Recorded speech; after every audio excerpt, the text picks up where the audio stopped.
নমস্কাৰ দৰ্শকসকল, অমূল্যবাণীলৈ আপোনালোক সকলোকে স্বাগতম জনাইছোঁ।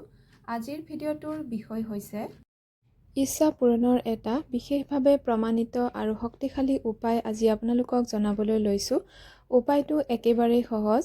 মাত্ৰ আপোনালোকক লাগিব এটা চিচাৰ গিলাচ, পানী অলপমান লাগিব, মানে পানী এগিলাচ ল'ব, আৰু লাগিব এটুকুৰা বগা কাগজ আৰু এটা নীলা ৰিফিলৰ বা সেউজীয়া ৰিফিলৰ কলম বা ডট পেন, আৰু লাগিব 2 চামুচ নিমখ।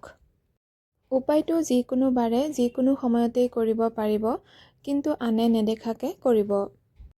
উপায়টো কৰিবৰ বাবে প্ৰথমে আপুনি এটুকুৰা বগা কাগজত আপোনাৰ যিটো মনৰ ইচ্ছা সেইটো বৰ্তমান কালত লিখিব। যেনে মই ধাৰৰ পৰা মুক্তি পাইছোঁ, বা মোৰ চাকৰিটো হৈছে, বা মই পৰীক্ষাত ভালকৈ পাছ কৰিছোঁ, এনেকৈ আপোনাৰ যি মনৰ ইচ্ছা আছে সেইটো লিখিব বৰ্তমান কালত। তাৰ তলতে আপুনি থেংক ইউ ইউনিভাৰ্ছ বুলি লিখি দিব। এতিয়া আপুনি এটা চিচাৰ গিলাচত ভৰ্তিকৈ পানী ভৰাব আৰু তাতেই 2 চামুচ নিমখ গুলি দিব। এতিয়া যি টুকুৰা কাগজত আপুনি লিখিছিলে সেই কাগজৰ টুকুৰাটো ভাঁজ কৰিব। ভাঁজ কৰি এই পানীখিনিত ডুবাই দিব। এনেকৈ গোটেই ৰাতিৰ বাবে আপুনি পানীৰ গিলাচটোৰ সৈতে কাগজৰ টুকুৰাটো ডুবাই থৈ দিব কোনো এজেগাত, যাতে কোনেও দেখা নাপায়।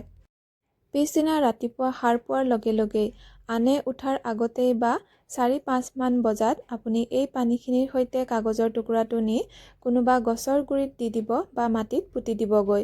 গোটেই পানীখিনিও তেনেকৈ মাটিতেই ঢালি দিব।